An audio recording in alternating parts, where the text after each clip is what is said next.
tanto amó Dios al mundo, que entregó a su Hijo único, para que no perezca ninguno de los que creen en Él, sino que tengan vida eterna.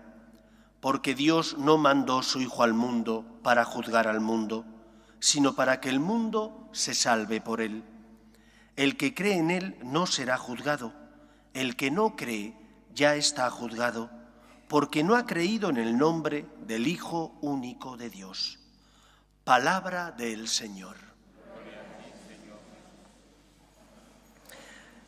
Esta solemnidad, la fiesta de la Santísima Trinidad, nos recuerda cómo es Dios.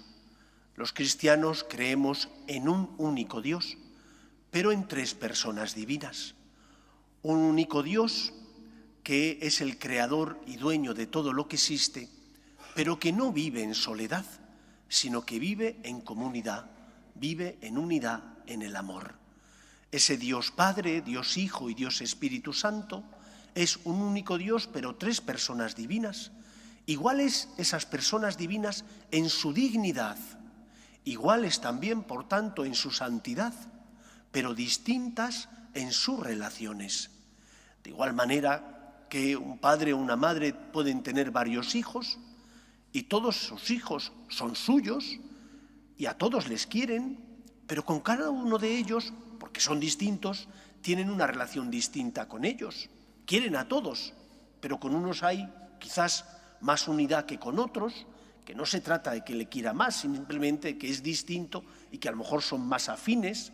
Con otro a lo mejor por la relación es más difícil, porque a lo mejor tienen caracteres similares y entonces chocan más. Dios es un único Señor, pero son tres personas divinas. Y la relación de Dios Padre con Dios Hijo es distinta a la que tiene con Dios Espíritu Santo. Este es el misterio de la Trinidad. ¿Y qué nos dice para nuestra vida? Nos dice, en primer lugar, que hemos de buscar vivir como vive la Trinidad, puesto que fuimos creados a su imagen y semejanza. Y por lo tanto, un cristiano, hijo de Dios, tiene que intentar vivir esa unidad, la unidad de Dios Padre, Dios Hijo y Dios Espíritu Santo, pero respetando las legítimas diferencias. Unidad en la diversidad. Unidad implica, por tanto, evitar aquello que divide. No podemos, por tonterías, crear entre nosotros divisiones, abismos y dificultades. Y la mayor parte de las veces que discutimos en la familia o entre los amigos no son por cuestiones importantes, son por cuestiones que apenas tienen importancia, nimias, pero que yo me empeño en salirme con la mía y por salirme con la mía creo disensos o abismos entre nosotros. En lo que no es importante hay que ceder. En lo que es importante no puede uno ceder. Vivimos una época de la historia de la humanidad donde los cristianos tenemos que ser luz en el mundo. Ser luz en el mundo significa defender, por ejemplo, la vida. ¿Cómo voy a buscar la unidad si no defiendo la vida? En eso no puedo ceder, como no puedo ceder tampoco en la defensa del matrimonio natural, que es como Dios lo concibió y como Dios quiso, que el hombre y la mujer se unieran para formar una sola carne. En estas cuestiones, para buscar la unidad no puedo ceder, porque son asuntos importantes. Pero las divisiones que se producen en casa suelen ser divisiones no por asuntos trascendentales, sino por asuntos que son pequeños. Que si yo, que vivo en casa de mis padres, me apetece llegar, en lugar de a la hora que me han dicho mis padres, me apetece llegar a las 7 de la mañana. Y como tus padres no te dejan, ya tienes el cisco creado. Cede. O que si a mí me apetece ver el fútbol, pues que todos los días hay fútbol y deportes. Y claro, es lógico y normal que al que no le gusta el fútbol y los deportes esté echando las muelas porque todos los días tienes un montón de actividades deportivas que ver en el televisor. ¿Y cuándo convives? ¿Con tu esposo o con tu esposa? ¿O con tus padres? Hemos de aprender a ceder. A ceder buscando el bien común. A ceder buscando amar al otro. Y para buscar ese bien común, en muchos momentos hay que sacrificarse. Y si no me sacrifico por el otro, si no me sacrifico para evitar las desuniones, al final estoy favoreciendo las divisiones. Aprendamos a vivir aquello que decía la fundadora de los focolares, Chiara Lubich: más vale lo menos perfecto en unidad que no lo más perfecto, pero en desunidad. Se entiende que son en cosas que no son trascendentales. Primer aspecto, por tanto, que tengo que imitar de la Trinidad: la unidad. Evitar lo que divide en aquellas cosas que no son fundamentales. En lo que es fundamental, te arremangas y luchas por defender la verdad y la justicia. Pero en lo que no es importante, cede por amor a la otra persona, cede para buscar el bien común. En segundo lugar, hemos de respetar las legítimas diferencias. Y esto es importante tanto en nuestras relaciones familiares como dentro de la Iglesia. Dios nos ha hecho a cada uno de nosotros a su imagen y semejanza. Y con cuánta frecuencia me encuentro con esposos que están empeñados en hacer al otro no como Dios le hizo a su imagen y semejanza, sino como ellos quieren que sea. Y tú no puedes pretender que tu esposo o que tu esposa sea como tú quieres. Como padre o madre tendrás que educar a tus hijos, enseñarles a distinguir el bien del mal. Pero después, cada uno de ellos tendrá que ser fiel a la vocación a la que Dios le llama, por ejemplo. ¿Cuántos disgustos a veces generamos en los hijos cuando queremos que sean lo que a mí me apetece? ¿No te das cuenta que a lo mejor le estás haciendo daño?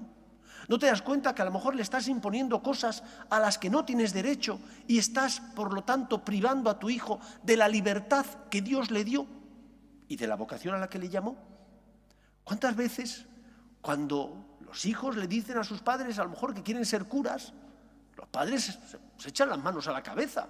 ¿Cómo mi hijo va a ser sacerdote? Después piden que haya curas para la iglesia, pero los míos no. ¿Cuántas veces ocurre esto?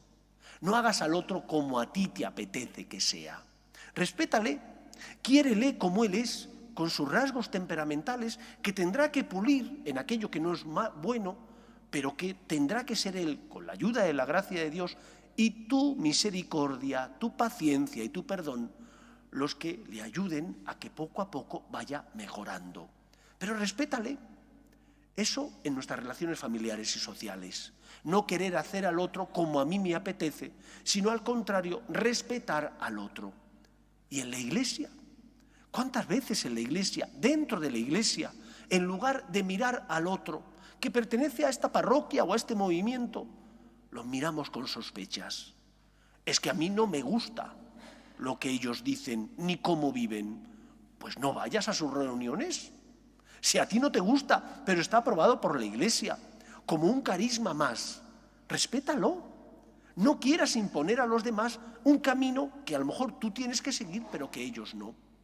En la Iglesia, si somos fieles a la fe en Dios, Padre, Hijo y Espíritu Santo, si somos fieles a las disciplinas de los sacramentos y a las normas que se desprenden de la doctrina que nace de la revelación, cabemos todos.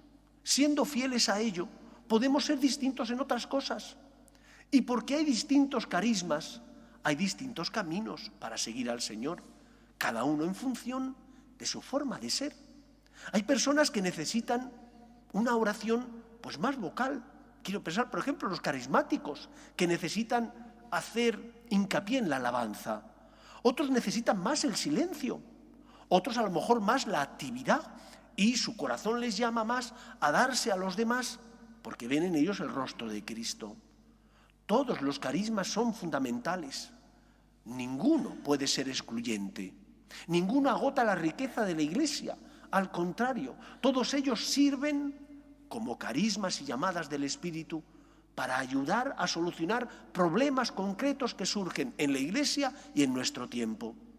Y paradójicamente, en lugar de tener una mirada de amor, de hermano, muchas veces miramos con recelo al otro, porque es distinto, porque le gusta esto o lo otro, mientras que a mí me gusta otro tipo de espiritualidad. Si no estamos unidos, no podemos dar fruto. Como Iglesia, el testimonio que tenemos que dar es el testimonio de que queremos amar a Dios por encima de todas las cosas y que por lo tanto Él ha venido para darnos vida y que seamos testigos suyos en medio del mundo. pero no testigos enfadados y peleados, no testigos que son incapaces de vivir como hijos del mismo Dios en la misma familia que es la Iglesia. Las divisiones son siempre obra de Satanás, del mal, del diablo, y nunca llevan al bien ni a la unidad. Respetemos, por tanto, las legítimas diferencias, buscando la unidad, el bien común. Unidad en la diversidad, en aquellas cosas, lógicamente, que no son fundamentales ni trascendentales. Y en tercer lugar, en la fiesta de la Santísima Trinidad, la Iglesia nos recuerda que el Señor inventó este plan de salvación porque quiere que todos los hombres se salven y lleguen al conocimiento de la verdad. ¿Somos nosotros instrumento de Dios? El Evangelio de hoy nos recordaba que la salvación consiste en creer en Cristo. Eres tu luz en medio del mundo porque evitas los disensos, las divisiones, porque perdonas cuando el otro se ha equivocado, porque tienes misericordia, o por el contrario, nuestro testimonio es el testimonio de aquellas personas que en lugar de ser luz son ocasión de escándalo. De escándalo porque no amamos como Cristo nos ama, de escándalo porque somos incapaces de seguir a Jesús que subió a la cruz por nosotros para salvarnos. Pidamos al Señor por la Iglesia, de la que todos nosotros formamos parte, para que manteniéndonos unidos en Cristo, que es la vid, podamos dar el fruto que el mundo necesita, ser luz en medio del mundo, llevando el amor, la misericordia del Señor, porque hemos encontrado a Dios que nos ama, este Dios que es uno y trino, que es uno, pero que al ser trino también respeta las necesarias y legítimas diferencias. Que sea así en nuestra vida. Nos ponemos en pie.